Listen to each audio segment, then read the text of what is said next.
El texto de Aguilar Camín, muy denso en sus consideraciones, pues forma parte también del insumo para esta mesa y para todos nosotros. Bueno, lo primero que se va a dar en esta mesa es a cada uno de los que han participado y han sido invitados directamente a esta mesa, les hemos pedido, y esto hablo también como parte de la organización, a que hagan una primera reflexión general sobre los temas que más les llamaron la atención, que consideran que vale rescatar y presentar para que todos los tengamos también muy claro. Y en primer lugar le damos la palabra a Jan Meyer. Gracias, José Antonio. Bueno, quiero explicar por qué mi ponencia tocó muy poco ese tema. Es que México tiene la suerte de no estar amenazado por la eventual guerra clásica, guerra entre estados, guerra entre ejércitos. Una guerra entre México y Estados Unidos, o entre México y Belice, o México y Guatemala es impensable. Pero yo soy natal de la vieja Europa, de quien dice un americano equivocado, un norteamericano equivocado, que es la tierra de Venus, mientras que ellos son de Marte, olvidando que en la mitología griega Marte es el amante de Venus. Bueno, para empezar, ¿no? Esa terrible alianza sexual entre la belleza, Venus es la que ganó el premio entre las tres diosas, y la guerra podría ser un tema de reflexión. Pero lo que les quiero decir es que para mí la guerra clásica en mi niñez y en mi adolescencia fue una preocupación permanente, y después la prolongué en la vía académica. Cuando yo era chico, que iba en verano a Alsacia, en vacaciones, cuando me portaba mal, mi abuela me decía: si te portas mal, el sueco va a venir. Y años después entendí que el sueco era de la guerra de 30 años, cuando en 1632 las tropas del rey sueco Gustavo Adolfo entraron a toda Alemania coleccionando victorias extraordinarias, pero dejaron los suecos un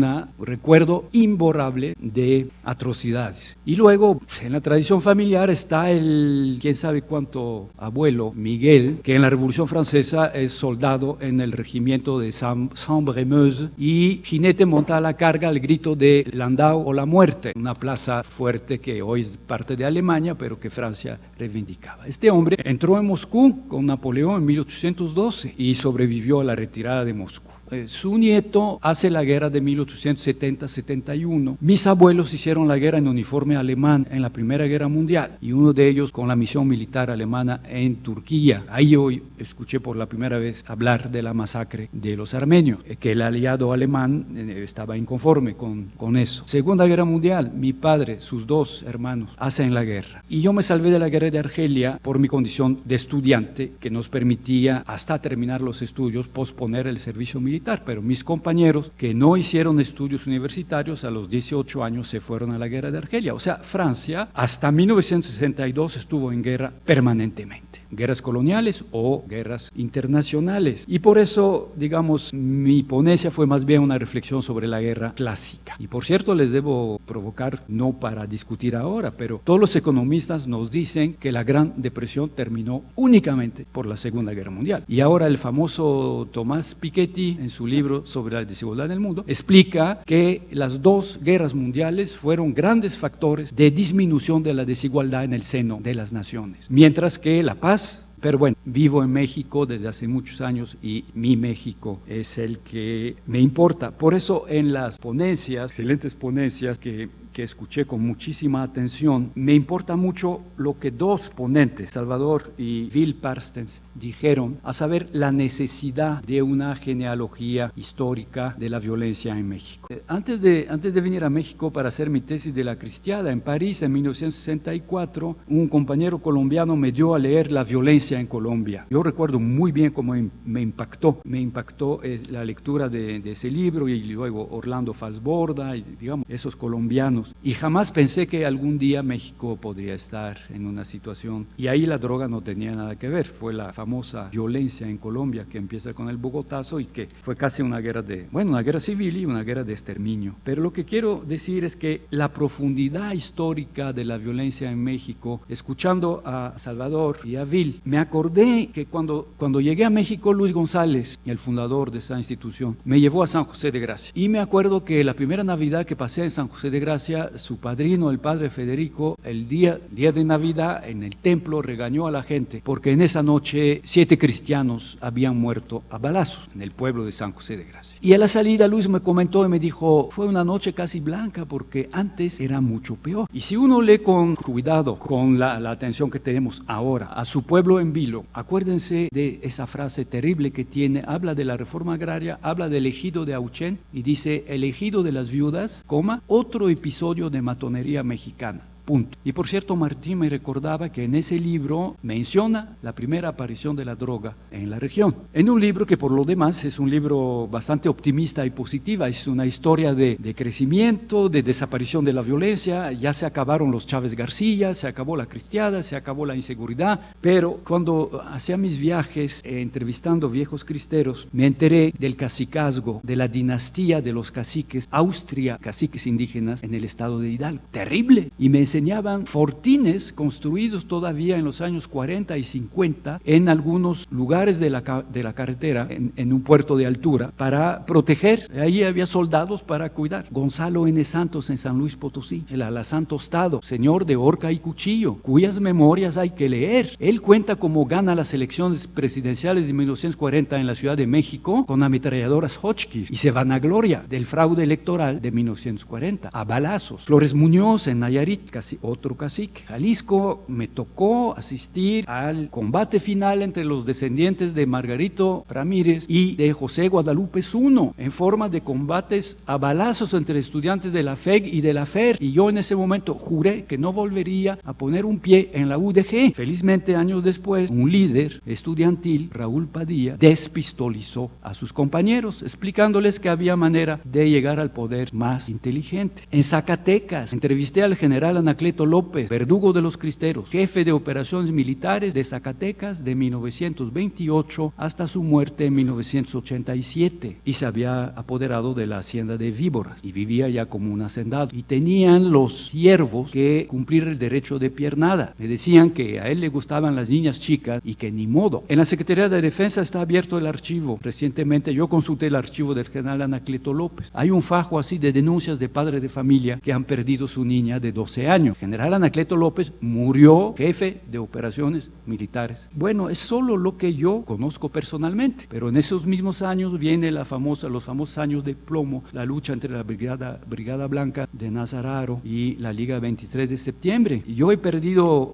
en contenido, en esa revista Contenido que Luis González apreciaba mucho, publicaron las como memoria, o sería deposición o confesión, de Miguel Azarnaro, y él cuenta que ellos en combate perdieron como 1000 y que la guerrilla pues ha de haber perdido 2 o 3 veces más. Y son los años de lo que Carlos Montemayor llamó la guerra en el paraíso, de Genaro Vázquez y Lucio Cabañas en Guerrero. Entonces, ¿se nos había olvidado? ¿O cómo conectar esa permanencia? Y menciono solamente lo que yo conocí, ¿eh? No me meto a una historia de la violencia en México que tú, con las guerras de independencia, en fin, hablé demasiado. Ahora, en orden, así nos pusimos y así nos pusieron, hablará Salvador Maldonado también sobre sus impresiones generales. Quiero iniciar con una frase lapidaria de un gran filósofo, Walter Benjamin, que escribió uno de sus libros en filosofía de la historia, previo antes de supuesto suicidio en el pueblo de Figueres, España, cuando estaba escapando de la represión, en Francia y Alemania. Y él acuñó una frase que se ha convertido ahora en una de las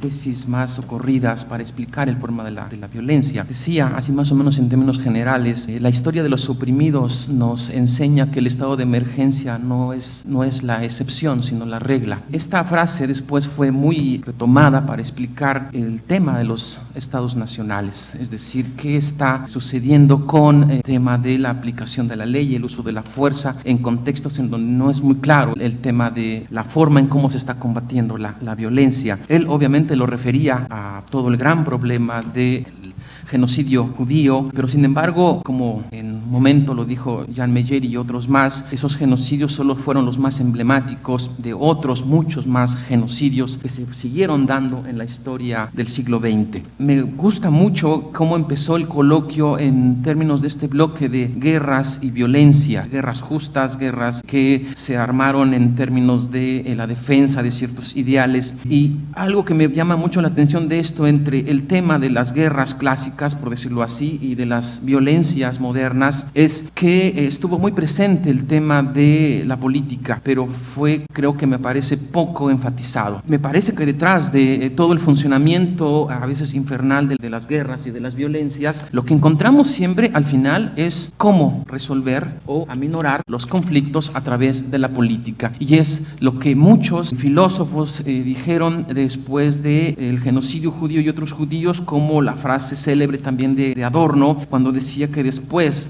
del genocidio judío es difícil hacer poesía. Creo que todo esto nos ayuda a entender cómo en el centro de los grandes problemas de violencia se encuentra siempre el cuestionamiento a la política, ya sea la política como conflicto o la política como paz, ¿no? Es decir, y esta dualidad me parece que cruza la historia de la humanidad en términos de lo que Foucault en algún momento dijo: el poder es transhistórico, no se puede evadir el poder fuera de la historia de la humanidad. Guerras justas o guerras injustas, finalmente alguien habló de un tipo casi de humanismo selectivo. Me pareció muy interesante cómo para explicar estas guerras actuales el problema seguía siendo siempre el de justificar siempre al estilo de Benjamin los medios por los fines o los fines por los medios. Esa es la esencia de la crítica de Walter Benjamin. Tenemos que superar en la comprensión de la violencia toda una discursividad que justifica los medios por los fines o los fines por los medios. Esto es un poco la primera parte para empezar y abrir un poco el tema, que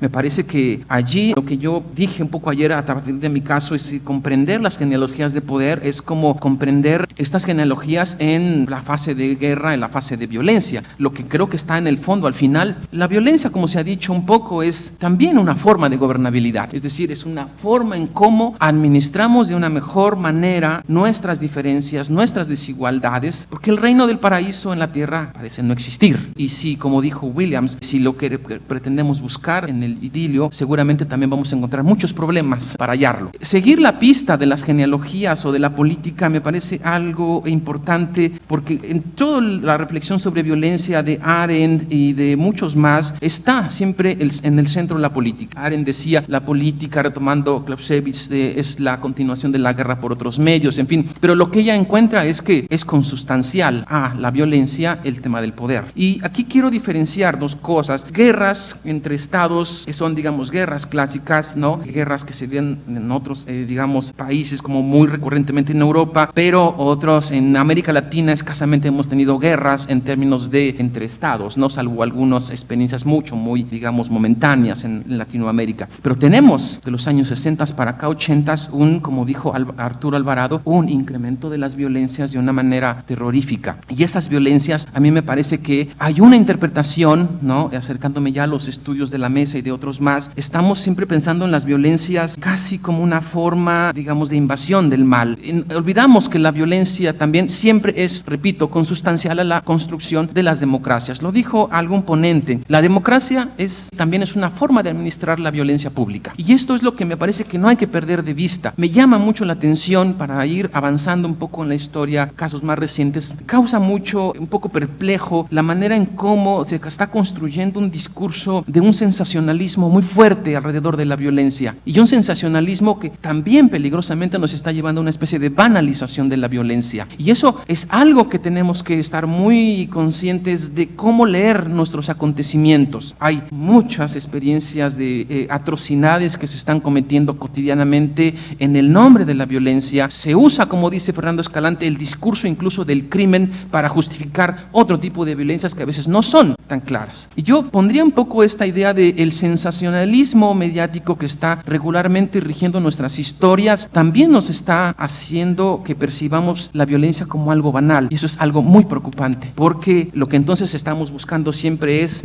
las historias de los cárteles, las historias del crimen, las historias más exóticas del líder y del narcotraficante, y nos estamos olvidando de qué es lo que está construyendo estas figuras cultural y políticamente. Hay violencias legibles y ilegibles, pero a veces a todo ya le estamos llamando violencias, y eso es también un peligro que estamos teniendo. Ese tipo de violencias que se usan en el nombre de, me parece que tenemos que estar siempre descifrando ese discurso, simplemente para pensar, como decía un poco ayer, cuáles son las fuentes con las que contamos para un público, ¿no?, historiador, cuáles son las fuentes con las que contamos para decir los enfrentamientos, los crímenes, de quién ha hecho realmente un análisis fuertes de averiguaciones previas, de archivos, de expedientes en donde se pueden, digamos, tener más acceso a datos. Todo eso está todavía en una especie de nebulosa y creo que tenemos que parar un poco como esa también máquina de sensacionalista que nos está también comiendo un poco. Voy terminando entonces una siguiente cuestión, el tema de cómo entonces abordar estas cuestiones. Yo recurro mucho y me gusta mucho la frase, y no porque, digamos, se ha, digamos, vuelto a discutir este tema, pero cuando yo pensé mi trabajo y otros trabajos que miro, es hacer historias de poder, es hacer microhistorias, pero en dimensiones más, como lo dijo alguna vez John Gledhill, más radicales, o sea,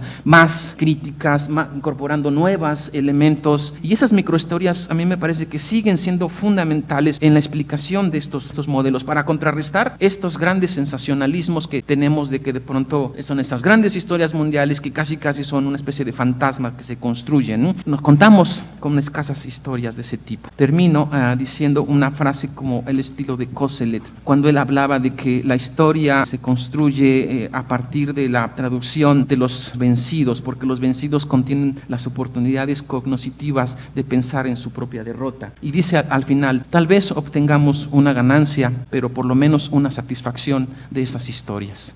Gracias.